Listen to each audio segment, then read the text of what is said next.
Good day to everyone, and especially to you, sir. Good day. Importantly, this is for educational use only.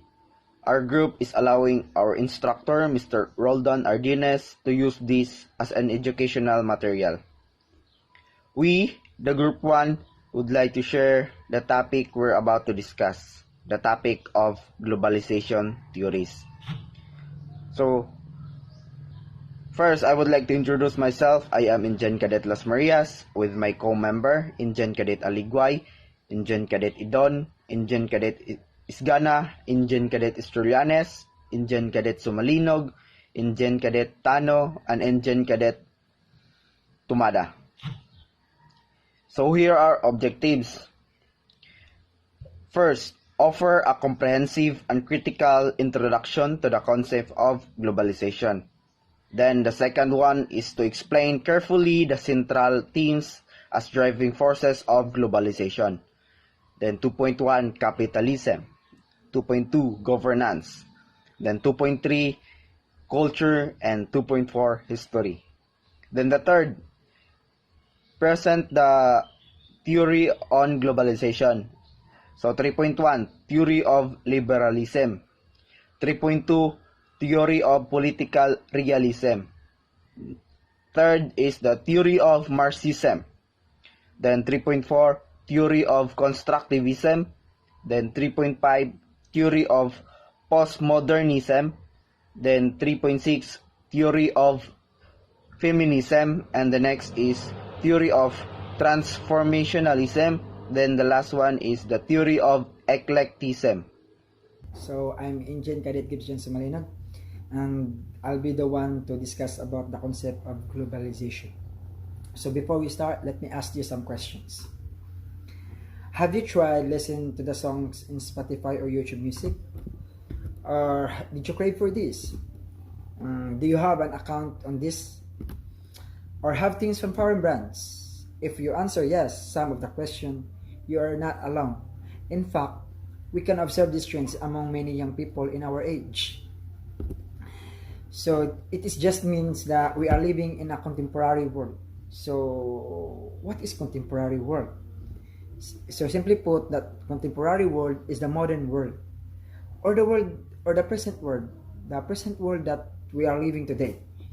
Like, it is the society where the generations exposed to or influences, maybe for entertainment, lifestyle, hobby, foods, and other preferences, like where lots of play online games, listening to trend music. This is a generation where dance presentation are accompanied by other culture. Indeed, many Filipino lives are shaped by other countries. Now, these trends can be clearly called as global economic imperialism. So, what is global economic imperialism? This is a condition in which one country gains economic dominance or influence over others. So, the best example for this is the United States or the Western countries, as they have the economic influences to the third worlds, such as in the Philippines. Actually, we have term to call this, or we have to come to call this kind of influences or situation, which also refers to Westernization, Americanization, or McDonaldization. So these three terms only means a thing that Filipinos adopt the ideas, behavior that are characteristic of the West and the North America, while relegating ideas and behaviors traditional in their culture. So we adopt the other culture of the Western countries. However, there is a much bigger umbrella to these terms, and we call it globalization. So what is globalization? When we heard globalization, it is a very broad term. Authors, scholars will often associate the terms or the concept as a process, a condition, or an ideology. So globalization touches every part of our lives, from the products we buy, the foods we eat, the way we communicate with one another. However, only certain thing about globalization, that is a phenomenon. globalization is a phenomenon or an event that is happening now. Now, there is no single definition about globalization. Actually, even scholars, experts, and economists, they are finding hard to arrive one definition, which is true to all expert scholars for an instance. So, globalization, according to Rosenau, globalization is not the same as globalism, which refers to our aspirations for an end state of affairs in which values are shared by all 5 billion people on the planet, and their environment, their roles as a citizen, consumers, and products, and interests in collective action designed to solve common problems. It is also not universalism. So Rosenau defined the globalization more on what it is not rather than what it is. And he used the term globalism and universally to contradict the theories of the concept of globalization. And on the other hand, Macro defined globalization as a collection of multiple similarities and interconnections that extend beyond nation state. So if we are going to connect the definition by Rosenau, we can conclude that globalization is really not universal meaning. It's not a universal meaning. It cannot be shared all of the world's population. However, what's sure is that there is a multiple sameness and interconnectedness as Macro described it. So, what does that mean? Let's take this as an example in our next slide. So, as you can see, this is an online shopping, as you can see in our PowerPoint. And this online shopping is trend in the Philippines, in our country, and even in the United States and China. And lots are shifting to virtual purchasing of service and goods. But while majority does this and are open for this, there are still some people who does not prefer to buy things online, and some might not still have experience in buying online. To amplify the meaning of interconnectedness or multiple sameness, you can refer to this definition. It states that it is a process in which individuals and organizations in one part of the world are affected by the activities, affairs, and convictions on another part of the globe. So means, as long as there are shared values, activities, conviction, culture, this is a globalization as a phenomenon. So, and according also to Manfred Steger's definition, he stated that the term globalization applies to a set of social processes that appear to transform our present social condition of weakening the nationality into one of globality. So, according to Manfred Steger, he pointed out that weakens the nationality into one of globality. So, since you are adopting cultural traditions product from other countries, which has also described in the global economic imperialism, what happens is that nationality of that states or of that nations will be weakened.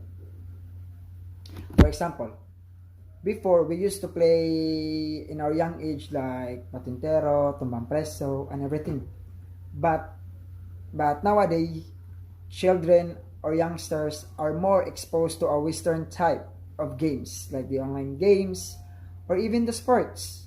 So that's the point of Manfred Steger, and this was rebutted by other scholars.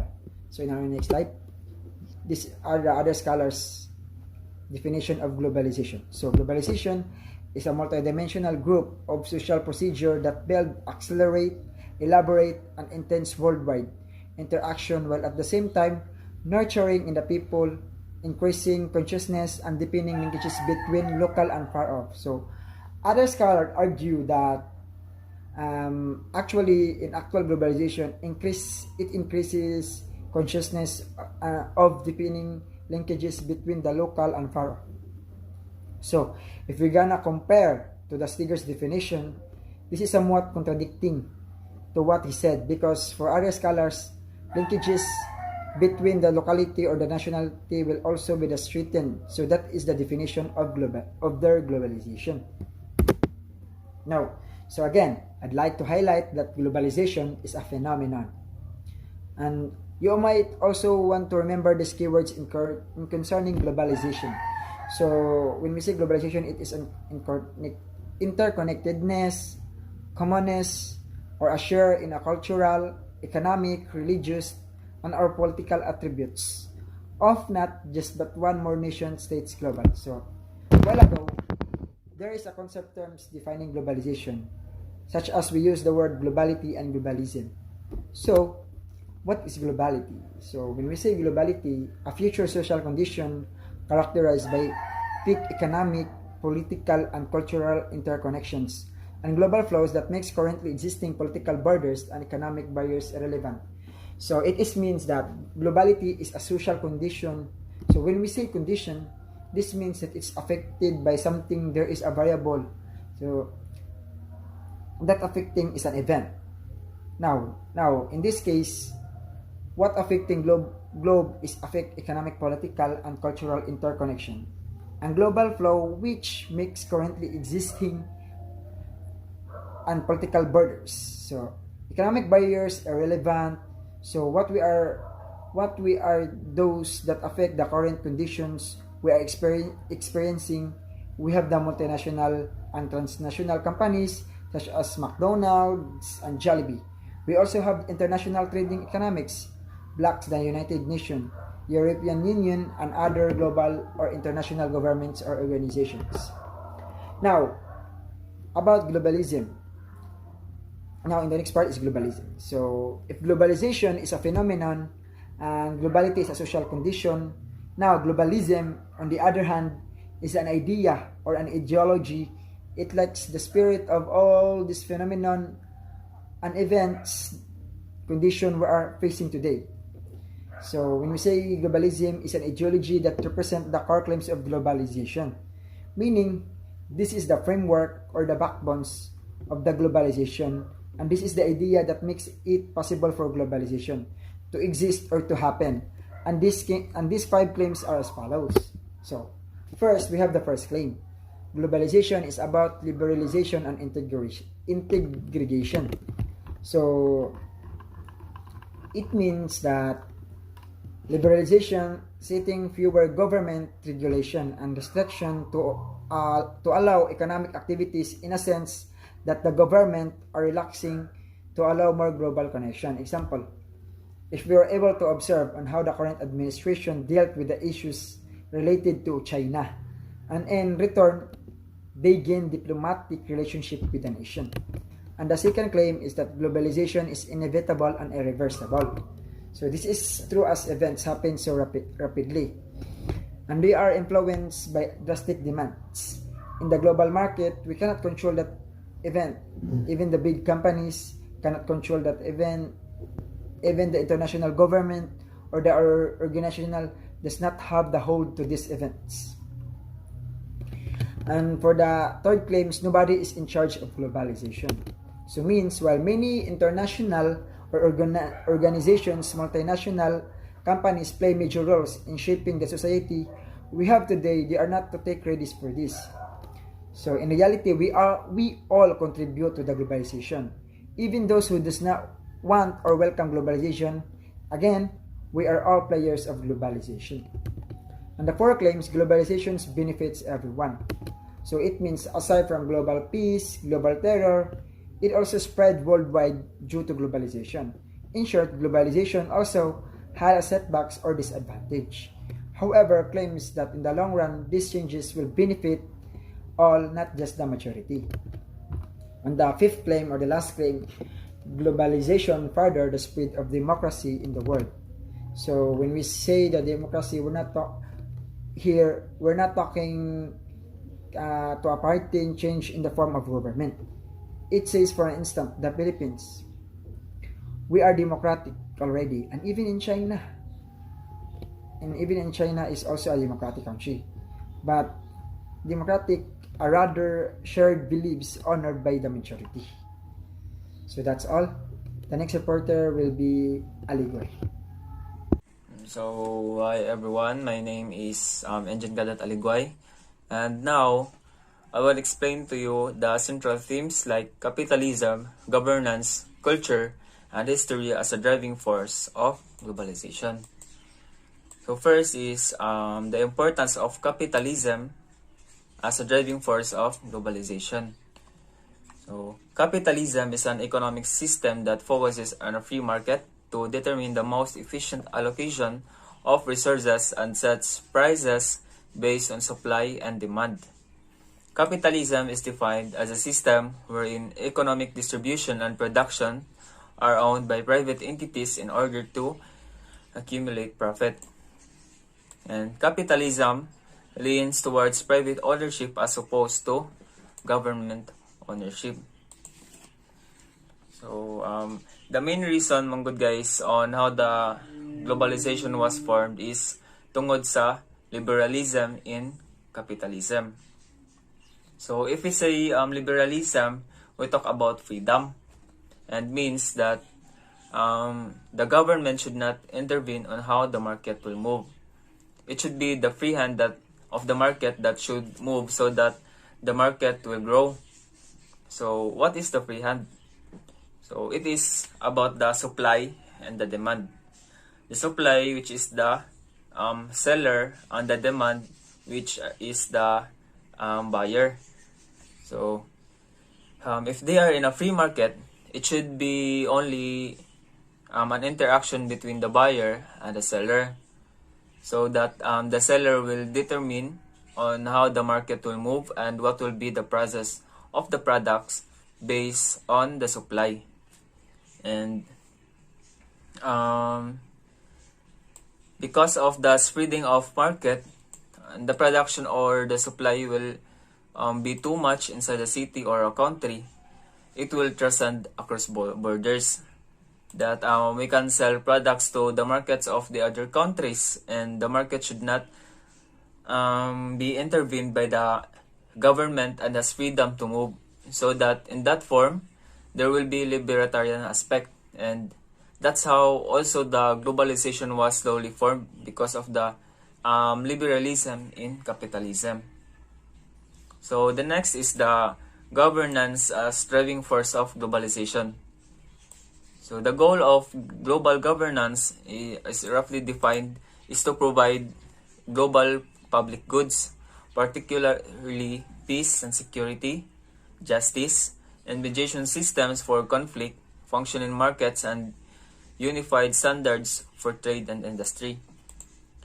So it is to govern fairly, because if not, it might lead into chaos, because if there are no international government or governance guys, that will regulate countries, then if those countries will have misunderstanding of or conflict manggod, so there will be no one to mediate or meaning na mupatunga between sa duha ka countries nga kanang nag-away or naay kanang conflict.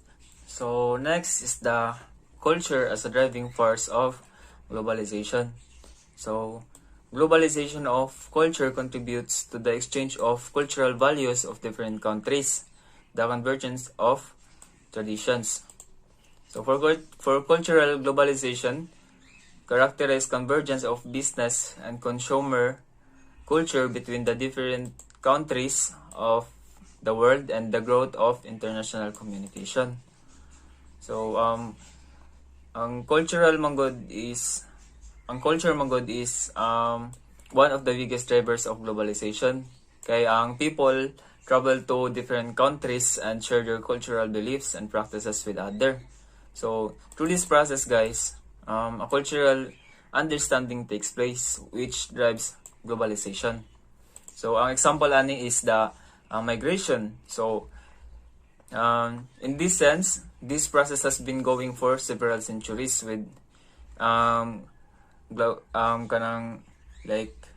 languages, religious beliefs, and values being spread by military conquest, missionary work like mga Mormons, and trade. So next example of this is about the culture sa food.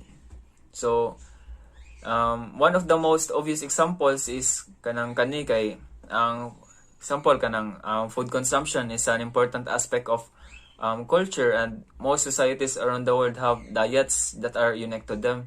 So however, the cultural globalization of food has been promoted by fast food giants like McDonald's, mga Starbucks, or kung unsay mga trend karon nga ang pag-spread kaning mga global food corporations has kanang led to the decline of local diets and eating traditions. So next is about sa sport nga culture. There are lots of sports from different countries that has been adapted worldwide. Like example sa ato alang kay the Arnis, mga na ba nga kuan and other kanang think of all international sporting events that take place. So because of that, ang uban is magbuhat og kanang mga events like the World Cup, the Olympics, and kanang paranang sa mga racing sa Formula 1, which binds millions together in a shared truly global and leisure experience. So next is the symbolic exchanges. So because of the symbolic exchanges, there will be the classifications of people. So for example is the Hollywood celebrities that because of we are idolizing them, we will be influenced by them. Like we follows on how they look and what they wear, or their fashion, and we have no idea that it is based in their culture and many more cultural aspects that you will follow because of it is trend. So the next is the history as a driving force of globalization. So the importance of history in globalization is it can be studied from a historical perspective by using the historical record spanning many centuries or millennia. A historical analysis of globalization, its origin, growth, and implications can provide more comprehensive look and better understanding of the concept and discussion surrounding globalization. So ang gamit sa history of globalization, guys, is it enables us to examine the historical aspects of globalization by looking its origin, the history of international economics and trade, and the history of international finance, exchange, and the global markets. So it is the intent of this section is to provide the compilation of material that represents a historical and comprehensive analysis of the discussion of globalization. So like now, the increasing amount of history on globalization that we are able to understand the historical context of globalization, that how the global economy of the 21st century is built upon the foundation and expansion of world commerce and trade established by many centuries ago. So that's all, guys. Thank you. Hello, I am Cadet Tomada, and I am here to talk about my topic, the theory of liberalism. So, first, in the theory of liberalism, it states that liberalism sees the process of globalization as a market-led extension of modernization. At the most elementary level, it is a result of a natural human desire to economic welfare and political liberty. As such, transplanetary connectivity is derived from the human drives to maximize material well-being and to exercise basic freedoms. These forces eventually interlink humanity across the planet. They fructify in the form of, first, technological advances, particularly in the areas of transport, communication, and information processing. This means that we are able to freely travel or transport any goods that we want to transport. Next is we are free to communicate with each other beyond or within our country. And next is information processing. We are free to know the different news from within and international cases. Second is suitable legal and institutional arrangement to enable markets and liberal democracy to spread on a trans-world scale. This means that the market should no longer be influenced by the government.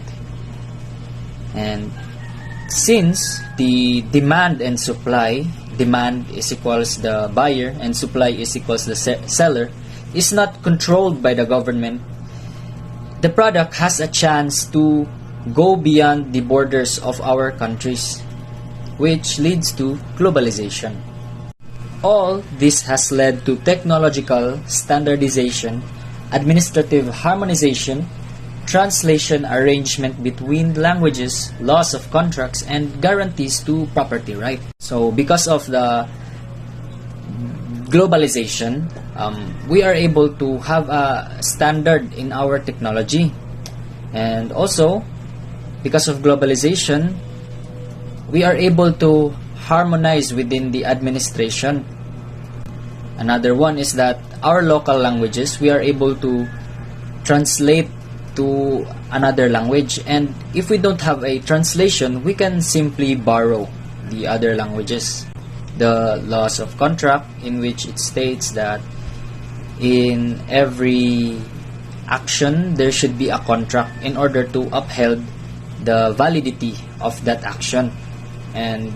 But its supporters neglect the social forces that lie behind the creation of technological and institutional underpinnings. It is not satisfying to attribute these developments to natural human drives for economic growth and political liberty. They are culture blind and tend to overlook historically situated life worlds and knowledge structures which have promoted their emergence. All people cannot be assumed to be equally amendable and desirous of increased globality in their lives. Similarly, they overlook the phenomenon of power. There are structural power inequalities in promoting globalization and shaping its course. Often, they do not care about the entrenched power hierarchies between states, classes, cultures, sexes, races, and resources. This means that despite the positive feedbacks on the theory of liberalism, it also has a downfall. One of its downfall is that it tends to overlook the value of the efforts of the ones actually working. It is simply not enough to say natural human drives, for us humans are very flawed. Not all of us are willing to contribute towards development. In fact, others are very content and much prefer to let everything stay the same, which is the very opposite of globalization. Another one is that in globalization, it is very prone to errors and mistakes. And those in power can easily manipulate those who do not have power. And that is the one flaws of the theories of liberalism. Next is the theory of political realism. So, in the theory of political realism, the advocates of this theory are interested in questions of state power, the pursuit of national interest, and conflict between the states. According to them, states are inherently acquisitive and self-serving, and heading for inevitable competition of power. Some of the scholars stands for balance of power, where any attempt by one state to achieve world dominance is immediately countered by collective resistance from the other states. So in my own words, this theory is all about the balance of power. As it was stated, some states are very acquisitive, meaning they want to obtain power above the other states, which could lead to war for dominance. However, this is immediately countered through the formation of defensive pacts, in which promises the other states military support from each other. A good example of this is our current dominant states, the US, China, Russia, and many more others that balances each other in order to avoid war and conflict. As a result, the United Nations or UN was made in order to create a point of unification amongst the other countries. Globalization is considered as antithetical to territorial states. States, they say, are not equal in globalization, some being dominant and others subordinate in the process. But they fail to understand that everything in globalization does not come down to acquisition, distribution, and exercise of power. Globalization has also cultural, ecological, economic dimensions that are not reducible to power politics. It is also about the production and consumption of resources, about the discovery and affirmation of identity, construction and communication of meaning, and about humanity shaping and being shaped by nature. So, as it remains true that in every state, it has its own level of globalization, others may be dominant and others can become a subordinate in the process. However, globalization mainly does not focus on the level of power. Globalization is also about the improvement of the cultural, ecological, economic, and psychological dimensions of a state. Meaning, globalization will try to help those who needs help the most. And this is where the United Nations come in. The UN acts as a support to the states where their government is failing. Through the UN, a state may have a chance to stand once again in its own feet. I am Engine Cadet Idon, and for today I am going to report about the theory of Marxism.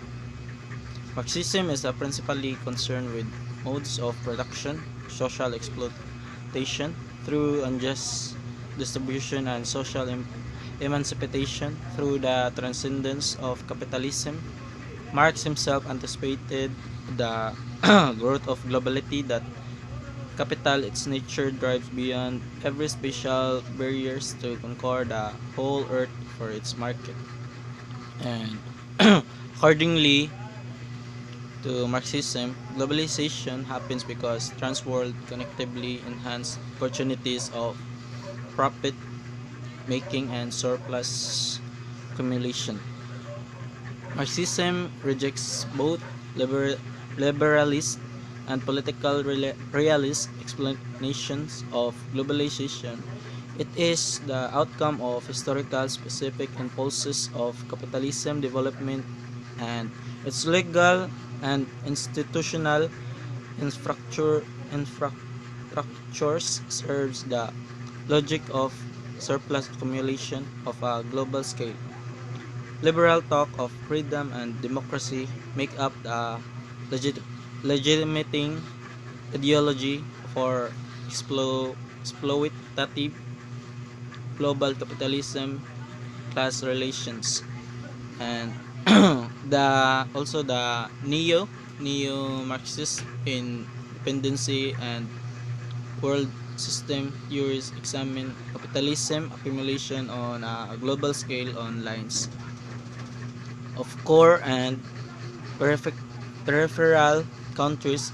Neo-Gramscians highlights the significance of underclass struggles to resist globalizing capitalism, not only by traditional labor union but also by new social movement of consumer advocates, environmentalism, peace activists, peasant, and women. However, Marxism gave an overly restricted account of power.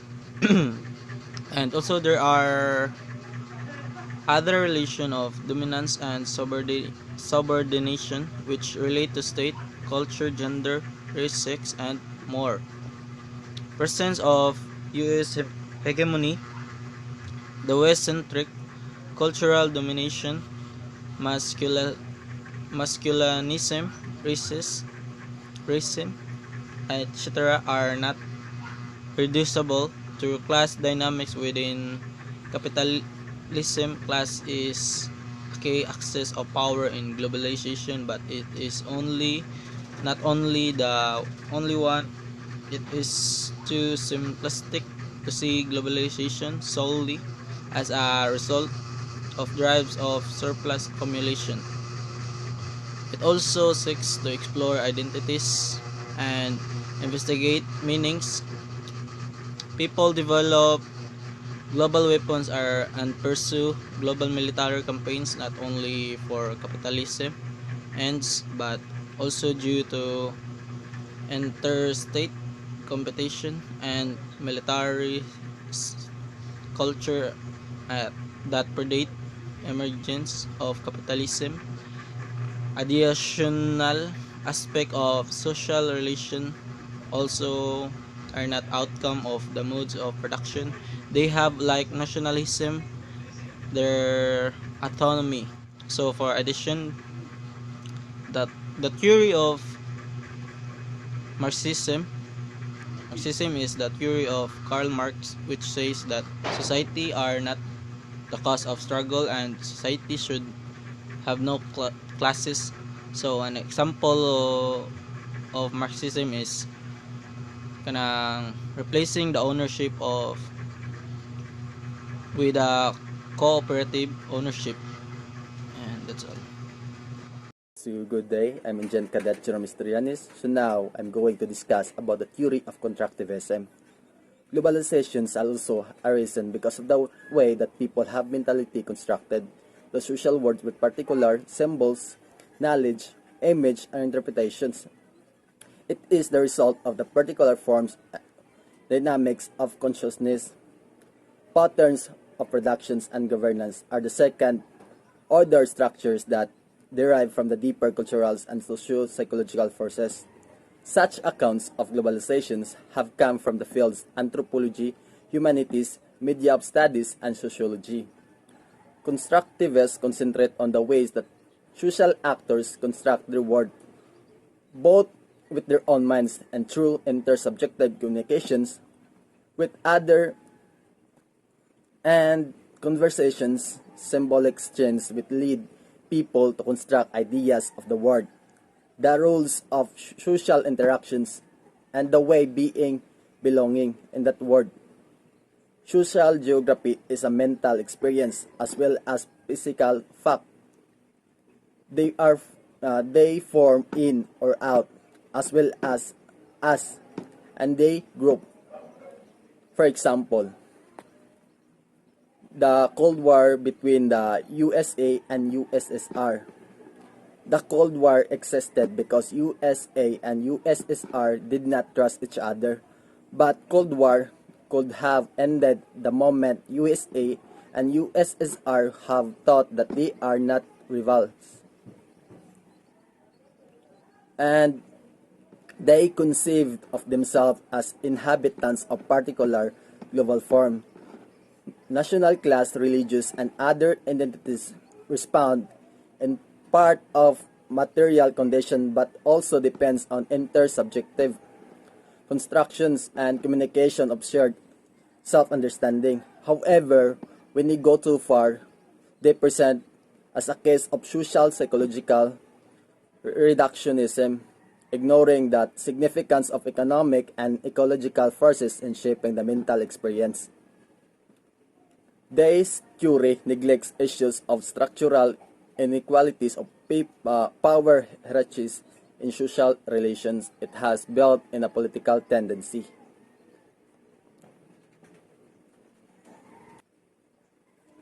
Constructivists, as the name implies, see the world around us as a social constructed. What does this mean, and how can the world be socially constructed? So to begin, let's break down the terms of social constructions into two components part, which is the social and construction. So what is socially?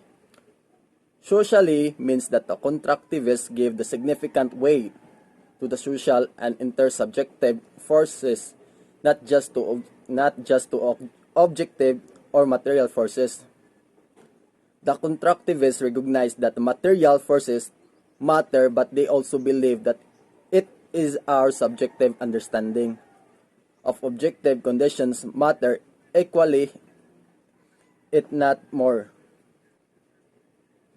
Constructed, it means that constructivists understand the world as coming into being in a world constructed through an interactive process between the subjectivity agents, individual states or non-state actor, and objectives elements of our physical reality. So social theory tell us that the social world, that is the world defined politics, economics, history, culture, institutions, and so on. It's not defined by the natures, but human being.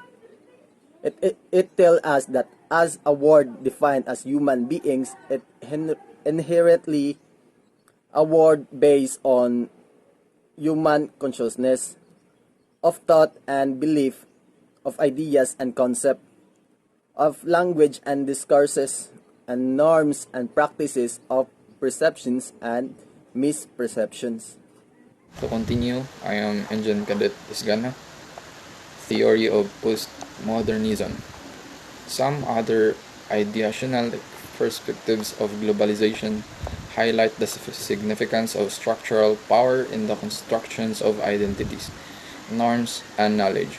They are all grouped under the label of postmodernism.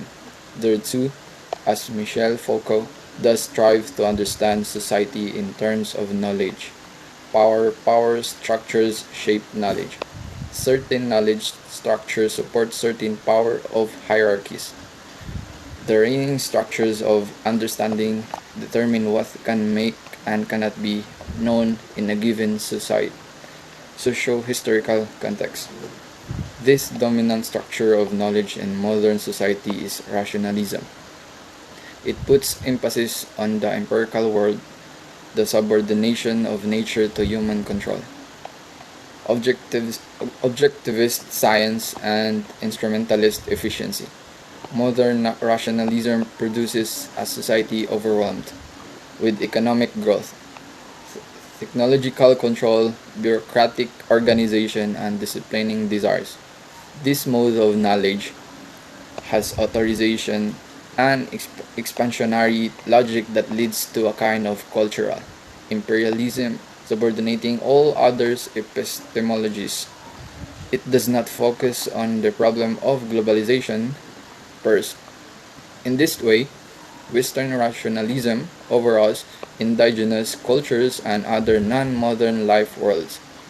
Postmodernism, like Marxism, helps to go beyond the relatively superficial accounts of liberalist and political realist theories and expose social conditions that have favored globalization. Obviously, postmodernism suffers from its own methodological idealism.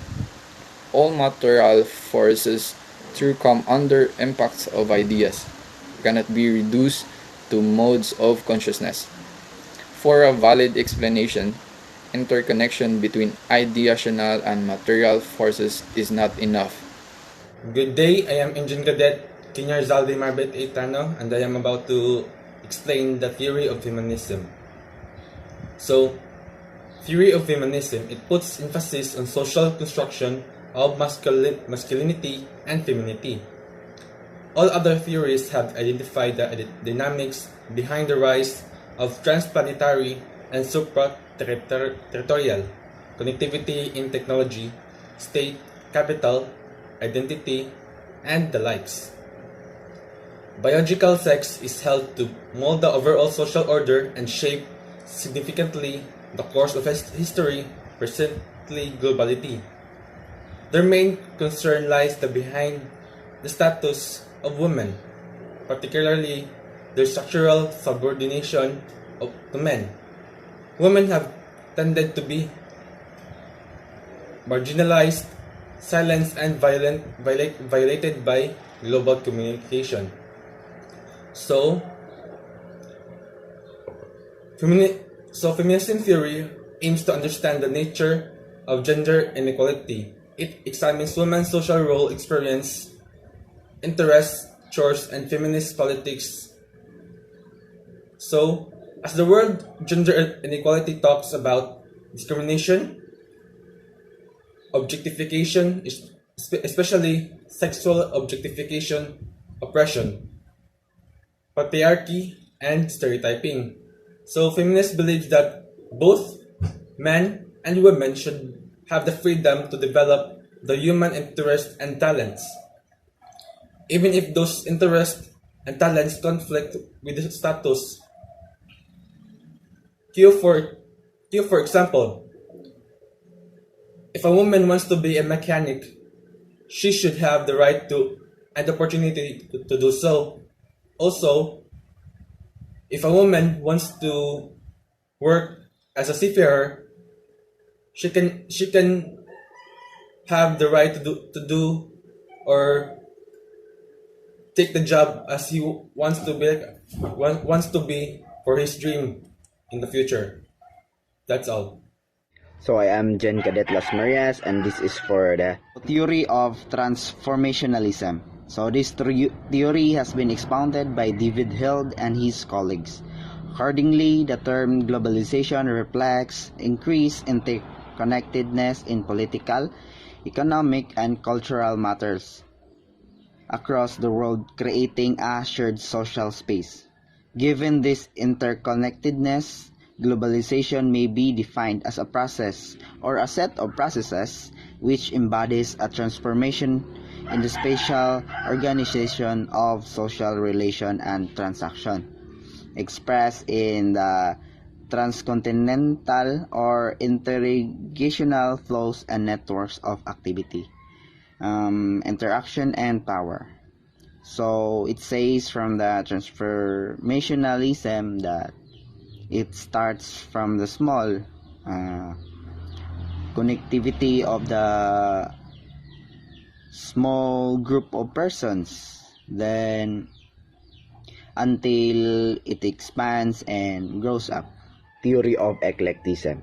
So accordingly, capitalists attempt to amass ever greater resources in excess of their survival needs or the accumulation of surplus. Then the capitalist economy is thoroughly monetized. The money facilitates accumulation. It offers abundant opportunities to transfer surplus, then especially from the weak to the powerful. This mode of production involves perpetual and pervasive contests over the distribution of surplus.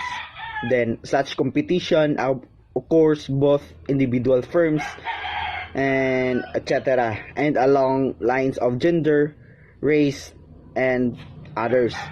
So each one of the ideal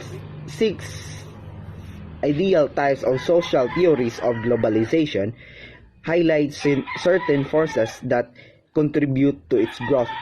They put emphasis on technology and institution building, the national interest and interstate competition, the capital accumulation and class struggle, the identity and the knowledge construction, the rationalism and the cultural imperialism, and the masculinized the subordination of women. So John Art Schultz synthesizes them as a forces of production, governance, and identity and knowledge. Globalization in forays. So the market expansion and the accounting practices and the asset mobility and the enlarged arenas of commodification. So its technological innovation appears in communication, transport, and data processing as well as the global organization and management. So it concentrate the profits as point of low taxation, then the information, communication. Then the finance and consumer sectors offer vast potentials to capital making, or it is the hyper-capitalism. Then the constructions of identity.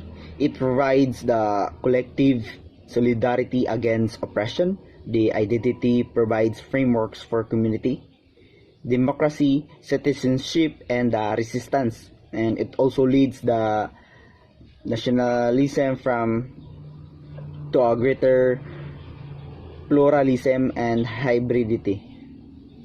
Then the modern rationalism, general configuration of knowledge, and it also the secular as it defines the reality in terms of the tangible world of experience. Then it understands the reality primarily in terms of human interest, invest the activities and conditions. So it also holds the phenomena that can be understood in the terms of single incontrovertible truths that are discoverable by rigorous application of the objective research methods.